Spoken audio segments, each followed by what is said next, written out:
Hey, I'm Alan, and I just got back from a little mini con in uh, the biggest, or the closest biggest city to me, anyway. It's put on by the same people that throw Heroes Con every summer in Charlotte, North Carolina. This one was just Charlotte Mini Con 2018, just a little one day from like 11 to 5. Just a little old comic book, con is all it was, and I decided to go check it out. And start off with, I picked up this print. It's Gwenum, and the reason I got it basically was the guy who does the coloring for the Spider-Gwen comics, Rico Renzi. He actually works at my LCS, and he's a really nice guy. And he had a little booth there selling some art and stuff, so I grabbed this print off him, and I'm just gonna show you. I really like the colors in it. I figured it would look really good. Throw it in a frame, throw it up on the wall. He did me a little doodle down there and signed it for me. I grabbed it, just support the local guy, and he's really cool. And I had her first appearance already. I didn't buy this at the con, but it was in Spider-Gwen number 24, and I had some other Spider-Gwen books that I've had the rest of the creative team, like Jason Latour and Robbie Rodriguez, signed my Spider-Gwen number 0 and Spider-Gwen number 1, and Jason Latour did a little doodle on that one. And is that the only one? Yeah, I think so. And then the rest they just signed. So I think I might just take these in and go ahead and get Robbie to sign them for me, and that way I'll have all of these signed by the whole creative team of Latour, Rodriguez, and Rico Renzi. But yeah, like I didn't even, I knew that guy looked familiar. I see him every week, and I was thinking, where the hell do I know him from? And sure as hell, he does some coloring for Marvel. He works on, like I said, Spider-Gwen, some other titles. But he's a really nice guy, and figured I'd help him, help support the local kid. I didn't really get, a whole lot of exciting things. Like I was like a kid in a candy store, and every time I go to like these cons, I end up going stupid. Even though I try to prepare, I make lists, I take pictures on my phone. I try to go in there with an idea of like a list of cheap books, and then a list of more pricier books. So if I run across anything, I know what I kind of want. I kind of write the prices or price range of what they've been going for beside them, and then I take a picture of that paper, and I always say, I just scroll through my phone when I get there. And even with all that, I still get there and I'm like, just information overload. I go stupid, and so I didn't really get a lot of exciting stuff. I kind of got some stuff to fill in runs that I've been just trying to get lately. Start off with, I got Super Sons number 3. I've been trying to collect all the issues, get caught up, and I'm pretty much caught up. I think I've got everything now except for issue number 1, and that's it. And I think they may have had a previous annual. I've got one annual that had the Super Pets or whatever. I don't know. I'll show you that in a second. I also got number 5. I was missing that one. I grabbed number 8, and these were like these were cheaper than cover, so I couldn't pass them up, and I needed them, I wanted them, so I just grabbed them. Number 9 and number 10. I think that pretty well catches me up on Super Sons, except for the very first issue, and there's a Matina variant that I really, really want online, and I'm probably going to get sometime this week because it's not a bad price, and I love Francesco Matina's work, and that variant's pretty sick. But I'm not sure if that's the only annual. It seems like it would be, since there's only like 12 issues out. So as long as there's not another annual somewhere I'm not sure of, then I've got every issue now except for number 1, and like I said, I'll be getting that shortly. I also picked up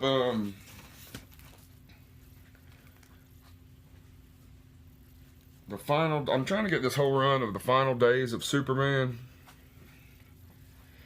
It's the Final Days of Superman that we were introduced to in the New 52, and the story like takes place after everything in the New 52. I'm trying to get everything that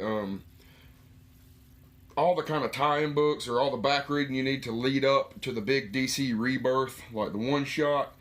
So that if I can ever get, you know, my I got one son that is interested in comics, and one that's very into anime, but he really just doesn't.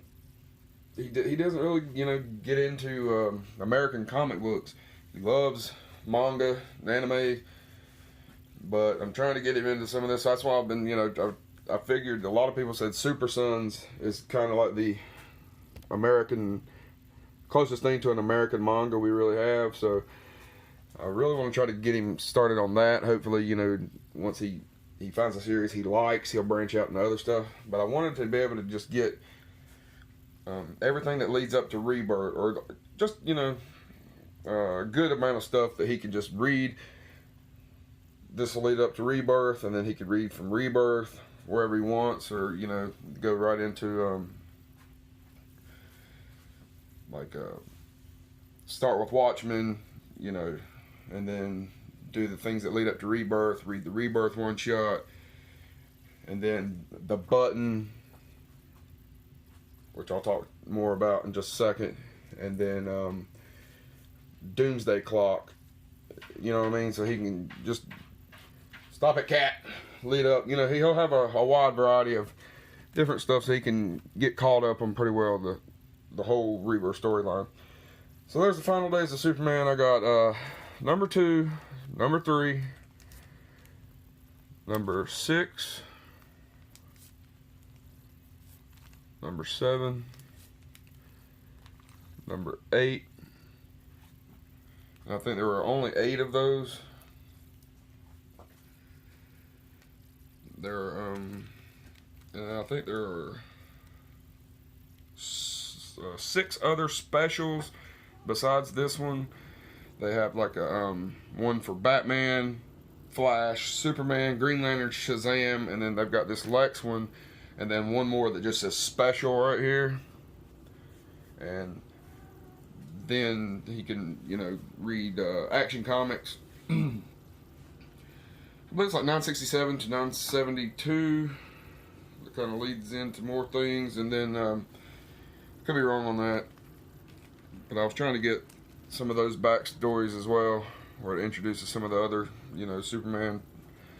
I got 973, 974, and he could read Justice League 41 through 50, the Darkseid War, the last bit of the New 52 or whatever that leads right up to Rebirth. And then I grabbed these. These were all $1, and I grabbed a second print of the Superman Rebirth just to have like a reader copy.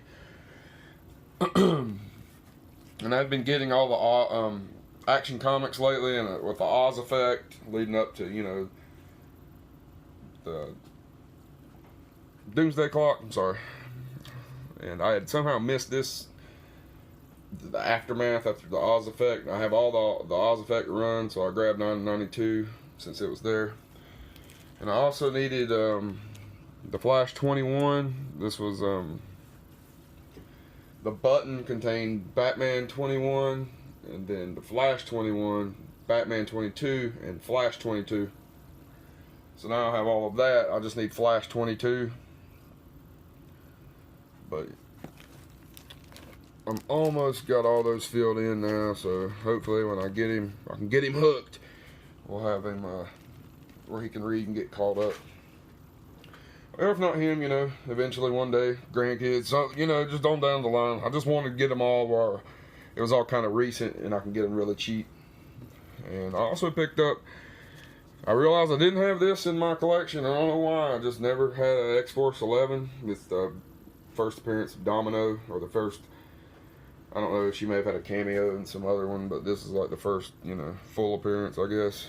And I was just flipping through a guy's long boxes and just come across that, and I noticed like people around me were, the guy who ran it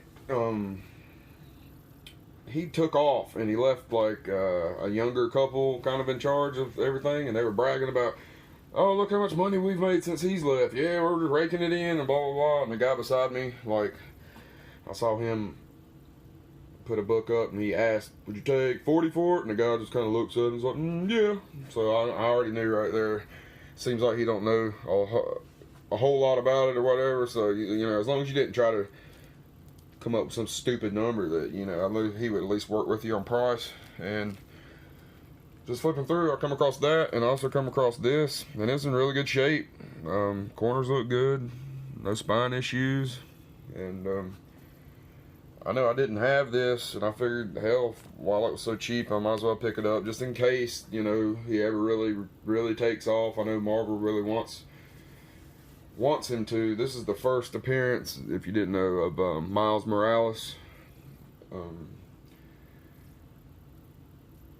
I know they're having that big animated Marvel film come out, I think later this year, and it's going to have Miles Morales in it. So I figured while cheap, I asked, you know, I knocked some off, asked him what he'd taken on both of these books, and he said yeah, and it was really cheaper than you can grab that book by itself on eBay or wherever. It was a really good deal, so I couldn't pass it up, you know. I wanted both books for my collection, and so I snagged them. And I left with a pocket full of money, which is really odd. I didn't really intend to, you know. I really wanted to pick up some other keys I was looking for, but they had some, and they were just, some guys would have a good price, and then I'd really look at it, and I didn't really, you know, like the cover would have a tear, I'd notice, and I went to other guys, and I was looking for the first appearance of Carnage. And I know that book's been kind of going crazy lately because of the new movie, and I just read that they just wrapped filming on it. But you know, I was prepared to pay, you know, probably a little more than I wanted to, but some of these guys just had retarded prices. This one guy, it was like 10 minutes before the con ended, you know, and I was like, dude, I said, let me see that, you know, first appearance of Carnage, and he handed me he had a stack of them on the wall behind him, really nice ones, and I was like, make me a deal on one, and my God, I said, he wanted like $150 for each one. He had one, you know, it wasn't in such great shape, it was a little cheaper, but I was like, no, there you go, buddy, you can have these back. There's no way I'm paying anywhere near that. And you know, it's like, are you coming here to just show off your books, or do you want to actually sell them, dude? You know, like, it's 10 minutes before you're leaving. You have 5 or 6 copies of this, and I know why, because you got them priced out the roof. But anyway, so yeah, I wanted to go buy more books, and just with just being overwhelmed with all the goodies that I really wanted, I just never did really pull the trigger on any big books that I really wanted to. I felt I did good, you know, with a stack of books I needed to fill in runs for $1, and then these 2 books I got a really good deal on. And then, like I said, I helped out Rico with getting that print and all. But it was still a good day. I had a fun trip. I recommend if you're ever in the area, checking out the Charlotte Minicon, or even better, they hold it every summer. I think it's June this year. It's like all weekend long. It's Heroes Con. It's a really good con. They have lots and lots of creators come in, and just vendors, and it's a really good con. So if you're ever in the area, check it out. I recommend it fully. But this is going to do it for today's video. I really appreciate it, guys. If you would, please hit the like, subscribe button. Helps me out. Hit the bell for notifications for any time I upload a video. I know I've been a little slack lately, but that's going to change. I'm going to get back on the ball, start putting out more content. Got a couple ideas, got a couple videos coming this week. So if you would, please hit that like and subscribe button, and we'll see you in the next one. Have a good one.